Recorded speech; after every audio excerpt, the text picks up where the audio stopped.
الحمد لله كفى وسلام على عباده الذين اصطفى أما بعد فأعوذ بالله من الشيطان الرجيم بسم الله الرحمن الرحيم الذين استجابوا لله والرسول من بعد ما أصابهم الكرح للذين أحسنوا منهم واتقوا أجر عظيم صدق الله العظيم وقال رسول الله صلى الله عليه وسلم طوبى لمن آمن بي ورآني مرة وطوبى لمن آمن بي ولم يرني 7 مرار او كما قال علیہ الصلوۃ والسلام۔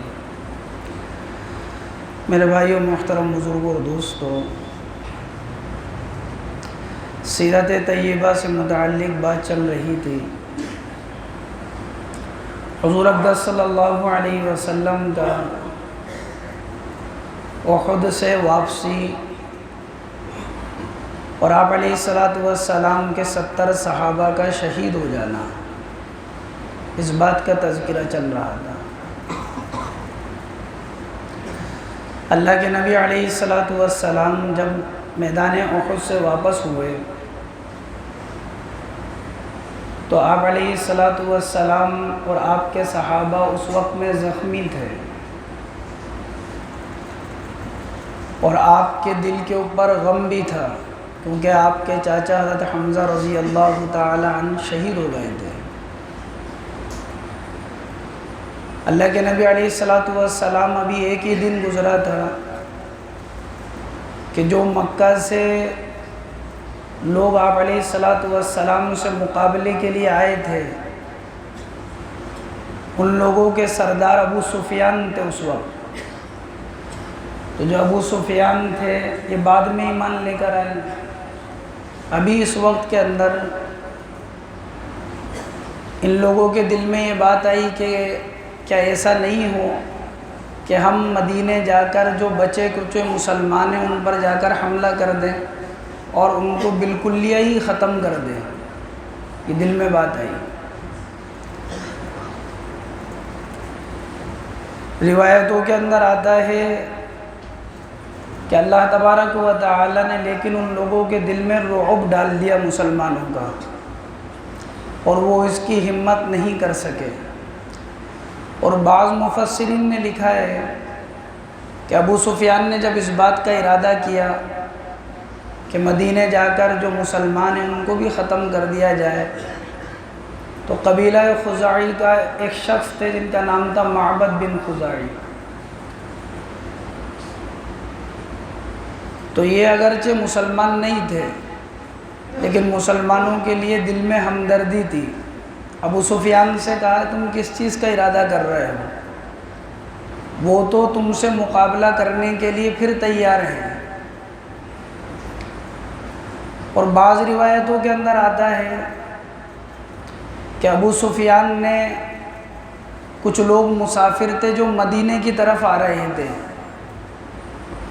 تو ابو سفیان نے ان لوگوں سے یہ بات کہلوائی تاکہ مسلمانوں کے دل کے اندر رعب پیدا ہو جائے اور وہ ڈر جائے کہ ابو سفیان تم پر پھر حملہ کرنے والا ہے۔ اور یہ عبد القیس کے لوگ تھے۔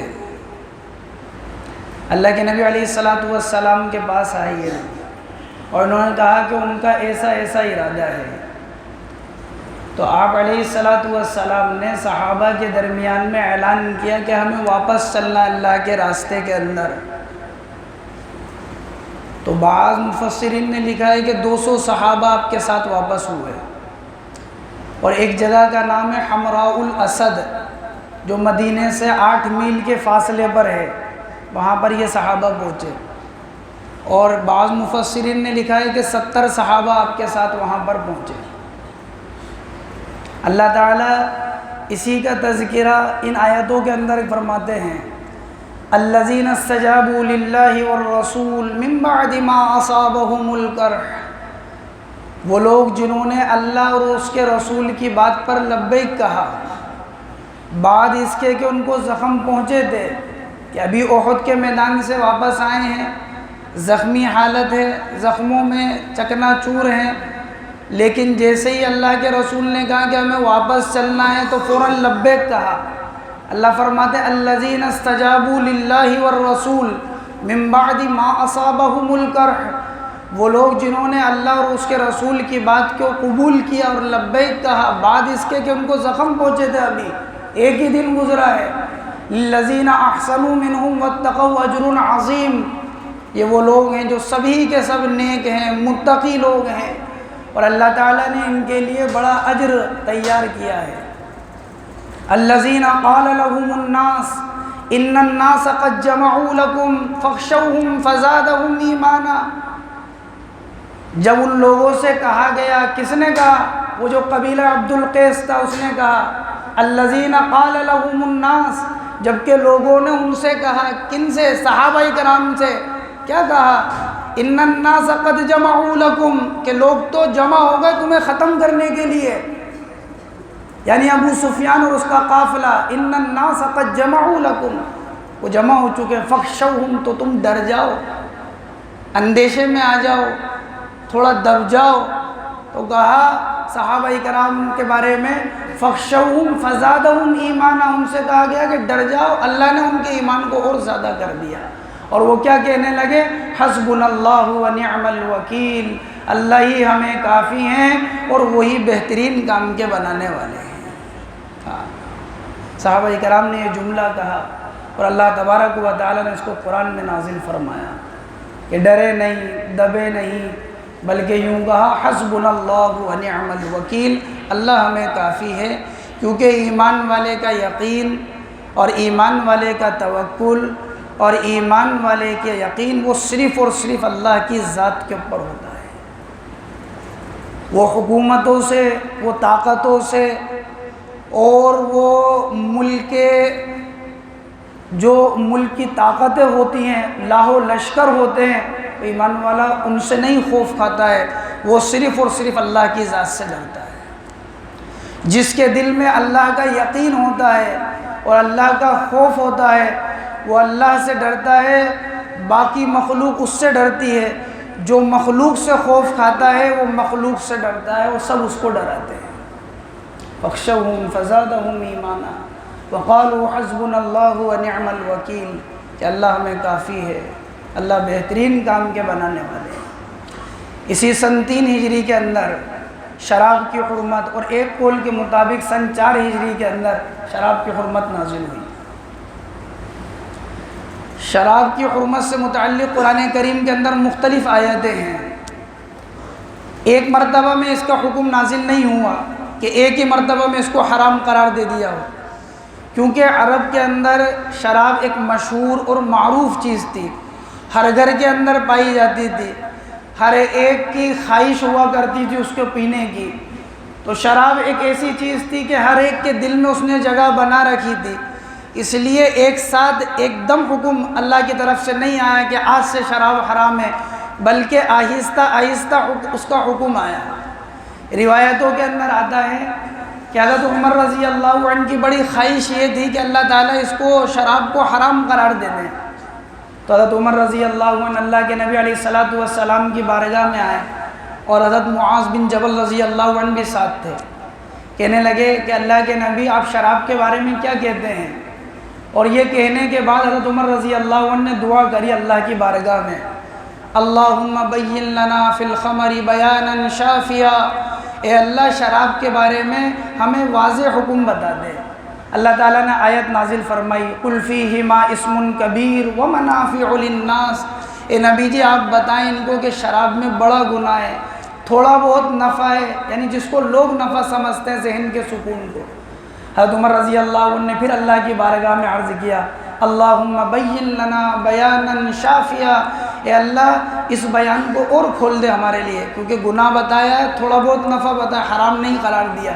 اللہ تعالیٰ نے پھر آیت نازل فرمائی یا ایھا الذین آمنوا لا تقربوا الصلاۃ وانتم سکارا، اے ایمان والو نشے کی حالت میں نماز کے قریب بھی مت جاؤ، نماز پڑھنا تو دور کی بات، نماز کے قریب بھی مت جاؤ، لا تقربوا الصلاۃ وانتم سکارا، نماز کے قریب مت جاؤ اس حال میں کہ تم نشے کی حالت میں ہو۔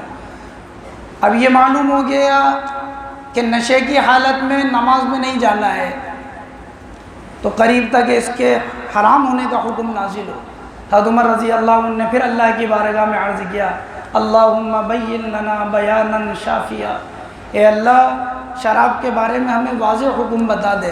اللہ تبارک و تعالی نے قرآن میں پھر آیت نازل فرمائی یا ایھا الذین آمنوا انما الخمر والمیسر والانصاب والازلام رجس من عمل الشیطان فاجتنبوه لعلکم تفلحون۔ اے ایمان والو، شراب، جوا، بت پرستی، تیروں کا نکالنا، یعنی تیروں کا نکالنے کا مطلب یہ ہوتا تھا ایک جانور سب نے مل کر ذبح کر لیا، پھر تیروں کے اوپر نمبر ڈال دیا کرتے تھے، 2 نمبر 3 نمبر، کسی پہ کوئی نمبر نہیں، سب نے ملا کر پیسے جانور کو ذبح کیا، پھر تیروں کو کسی چیز میں ڈالتے اور پھر اس میں سے نکالتے، اگر کسی کا کوئی نمبر نہیں نکلا تو اس کا کوئی حصہ نہیں ہوتا تھا۔ اللہ تعالیٰ فرماتے ہیں رجس من عمل الشیطان، یہ سارے کے سارے عمل شیطان کے عمل ہیں، فاجتنبوه لعلکم تفلحون، اے ایمان والو اس سے بچو تاکہ تم کامیاب ہو جاؤ۔ اللہ کے نبی علیہ السلام کے پاس حضرت عمر رضی اللہ عنہ آپ بیٹھے ہوئے ہیں، اللہ تبارک و تعالیٰ نے اسی آیتوں کے اندر آگے تذکرہ کیا فَهَلْ أَنْتُمْ مُنْتَهُونَ، حضرت عمر رضی اللہ عنہ کہنے لگے انتہینا یا رب، اے رب بس اب ہمارے اوپر اس کا حکم واضح ہو گیا۔ کہتے ہیں کہ حضرت عمر رضی اللہ عنہ کی یہ دلی تمنا تھی کہ شراب حرام ہو جائے، اللہ تعالیٰ نے جو عمر کی تمنا تھی اللہ تعالیٰ نے وہی کا وہی حکم نازل فرما دیا قرآن۔ اسی لیے شراب کے بارے میں بڑی سخت وعید آپ علیہ السلام نے فرمائی۔ اللہ کے نبی علیہ السلام نے فرمایا شراب ہر بدکاری کی جڑ ہے، ہر برائی کی جڑ ہے شراب۔ اللہ کے نبی علیہ السلام نے فرمایا میری امت کے اندر ایسے لوگ آئیں گے جو شراب کو نام بدل کر پئیں گے، فرمایا ان کے اوپر گانے والے گا رہے ہوں گے اور بجانے والے بجا رہے ہوں گے، اور اللہ تعالیٰ ایسے لوگوں کو زمین میں دسا دیں گے، اور اللہ تعالیٰ ایسے لوگوں کو سور اور خنزیر کی شکلوں میں تبدیل کر دیں گے۔ ابن ماجہ کی روایت ہے، بڑی سخت وعید آپ علیہ السلام نے فرمایا شراب پینے والا، شراب بیچنے والا، شراب بنانے والا، شراب بنوانے والا، شراب اٹھانے والا، شراب کا لکھنے والا، شراب کا پتہ بتانے والا، ان سب پر اللہ کی لعنت ہے۔ یہ سب وہ لوگ ہیں جو اللہ کی نظر میں ملعون ہیں۔ بلکہ یہاں تک روایتوں میں فرمایا کہ جس نے شراب کی ایک گھونٹ پی قیامت کے دن اللہ تعالیٰ اس کو پیپ پلائیں گے، پیپ، یہ گندگی اللہ تعالیٰ اس کو پلائیں گے، جتنی پیے گا اتنی پلائیں گے جتنی دنیا میں اس نے شراب پی۔ اس لیے فرمایا یہ شیطان کا عمل ہے، شراب کے ذریعے سے زندگیاں تباہ اور برباد ہو جاتی ہے انسان کی، شراب کے ذریعے سے انسان جسمانی اعتبار سے بھی برباد ہوتا ہے اور انسان گھریلو اعتبار سے بھی، مال کے اعتبار سے۔ بچے یتی شراب کے نشے میں آدمی گاڑی چلا رہا ہے اور اللہ نہ کرے ایکسیڈنٹ ہو گیا، انتقال ہو گیا، بچے یتیم ہو گئے، بیوی بیوہ ہو گئی، کہ کس کے ایک نشے کی وجہ سے ایسا ہوا۔ اور یہ صرف شراب کا نشہ نہیں ہے کہ صرف شراب کے لیے یہ حرمت ہے، ہر نشے کے لیے یہ حکم ہے۔ جو بھی آدمی آج امت مسلمہ کا نوجوان جن نشوں کے اندر مبتلا ہے اس کے ذریعے سے خود کی زندگی بھی برباد اور تباہ ہو رہی ہے اور ساتھ میں گھر والوں کی زندگی بھی تباہ اور برباد ہو رہی ہے۔ آدمی اس کی وجہ سے اپنے آپ کو بھی اور اپنے اہل و عیال کو اور اپنے ماں باپ کو بھی مشکل کے اندر ڈال رہا ہے۔ کیا محمد صلی اللہ علیہ وسلم کا امتی کیا اس چیز کے لیے دنیا کے اندر بھیجا گیا تھا؟ اس لیے اپنے اور اپنے نوجوانوں کی نسل کی فکر کریں کہ وہ کسی طرح کے نشے کے اندر تو مبتلا نہیں ہے، اگر وہ اس کے اندر مبتلا ہے تو حتی الامکان اس کی کوشش کی جائے کہ وہ کس طرح اس نشے سے مکتی پا جائے، اور اس نشے کے اندر جس میں وہ مبتلا ہے کس طرح وہ چھوٹ جائے۔ بچہ نشے کا عادی بن رہا ہے اور نشے کی لت اس کو حقے کے ذریعے سے لگ رہی ہے، حقہ جس کے اندر بچہ کہہ رہا ہے اس میں تو نشہ نہیں ہوتا ہے، اگر 10 آدمی مل کر گوٹ کر رہے ہیں تو وہاں حقے کا ایک نشہ چل رہا ہے اور حقے کا ایک جام چل رہا ہے اور اس کو برا نہیں سمجھا جا رہا ہے۔ جو بچہ بھی بالغ نہیں ہوا وہ بھی وہ کام کر رہا ہے جو نابالغ ہے، جب وہ ابھی سے یہ کام کر رہا ہے تو بڑا ہو کر کیا کرے گا وہ بچہ؟ ہماری نسل کی اور ہمارے بچوں کی آدمی تربیت کرے اور ان کی نگرانی کرے آدمی۔ اس لیے فرمایا کہ یہ شراب حرام ہے اللہ کی طرف سے، فاجتنبوہ لعلکم تفلحون، اے ایمان والو اس سے بچو۔ لیکن ہم اگر کسی کو گناہ کے اندر مبتلا دیکھیں تو اس کی اصلاح کا اور اس کی تربیت کا آدمی کو اچھا انداز اختیار کرنا چاہیے۔ یہ نہیں کہ اس کے عیب کو اجاگر کیا جائے پورے محلے کے اندر اور پوری برادری کے اندر، یہ آدمی فلاں عیب کرتا ہے۔ اگر اللہ نے اس کے عیب کو چھپا رکھا ہے تو اس کے عیب کے ساتھ ستاری کا معاملہ کیا جائے اور اس کے عیب کو چھپائی جائے اور اس کی اصلاح کی جائے۔ امیر المؤمنین حضرت عمر رضی اللہ عنہ کے زمانے کے اندر ملک شام سے ایک آدمی حضرت عمر رضی اللہ عنہ کے دربار میں آتا، کافی وقت ہوا وہ آیا نہیں۔ حضرت عمر رضی اللہ عنہ نے معلوم کیا صحابہ سے، کیا ہوا؟ وہ آدمی جو آتا تھا ہمارے پاس وہ نہیں آتا۔ لوگوں نے کہا امیر المؤمنین وہ تو شراب کے نشے میں مست رہتا ہے۔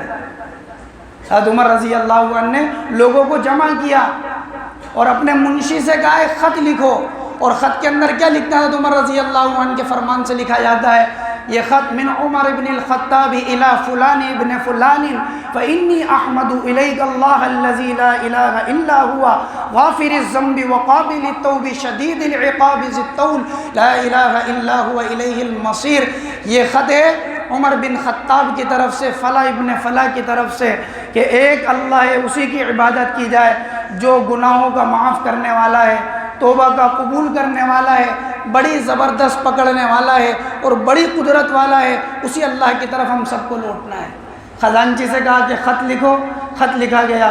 اس خزانچی سے کہا یہ خط لے کر جاؤ اس کے پاس، اور اس کو ایسے وقت میں خط دینا جب وہ نشے میں نہیں ہو، اور ایسے وقت میں خط دینا جب اس کے پاس کوئی نہیں ہو۔ امیر المؤمنین کا طریقہ اصلاح کا۔ یہ گیا یہاں سے خزانچی گئے اور دیکھا کہ جب وہ نشے میں نہیں تھا، اس کے پاس کوئی نہیں تھا، خط دیا، اور حضرت عمر رضی اللہ عنہ نے لوگوں کو جمع کیا، اس کا نام لے کر حضرت عمر نے دعا کرائی، اللہ تعالیٰ اس کو توبہ کی توفیق نصیب فرما دے۔ یہ دعا کرائی حضرت عمر رضی اللہ عنہ نے۔ جب اس نے خط دیکھا، خط میں دیکھا کہ امیر المؤمنین نے خط ایسا لکھا ہے، اللہ کی طرف رجوع کرنے کا بھی حکم ہے، توبہ کے قبول کرنے کا بھی حکم ہے، اللہ کی پکڑ سے بھی ڈرایا گیا ہے۔ وہ خط کو دیکھ کر زاروں قطار رونے لگا اور اللہ کی بارگاہ میں توبہ کی اور ساری زندگی پھر اسی کے اوپر گزار دی، اللہ کی طرف رجوع کرنے والا بن گیا۔ بتایا گیا حضرت عمر رضی اللہ عنہ کہ اس نے توبہ کر لی۔ حضرت عمر رضی اللہ عنہ نے لوگوں سے کہا جب تم کسی کی اصلاح کرو تو اسی طریقے سے کرو، یعنی اس کے لیے دعا بھی کرو، بہترین انداز میں اس کی اصلاح کرو، شیطان کی مدد مت کرو اس کے خلاف کہ اس کو آدمی ورگلا کر اور اس کو آدمی غصہ دلا کر کہ یہ آدمی ہے تو شرابی ہے تو کبابی ہے تو زانی ہے تو فلاں ہے، اس کے عیبوں کو اجاگر مت کرو۔ کئی مرتبہ عیبوں کو اجاگر کیا جاتا ہے اس انداز میں، یہ آدمی یہ پہلے شراب پیتے تھے تو اب ٹھیک ہوگا، یہ بھی تو عیبوں کو اجاگر کیا جاتا ہے، پہلے یہ سود کا کام کرتے اب ٹھیک ہو گئے تو یہ بھی تو ہم نے بتا دیا اس کے عیبوں کو۔ حضرت عمر نے فرمایا شیطان کی مدد مت کرو اس کے مقابلے میں، اگر تم شیطان کی مدد کرو گے تو اس کو اور بگاڑ دو گے، اس کو کیا کر دو گے؟ اور بگاڑ دو۔ اس لیے ان چیزوں سے آدمی بچے بھی اور بہترین انداز میں اصلاح کرے۔ اللہ تعالیٰ مجھے آپ کو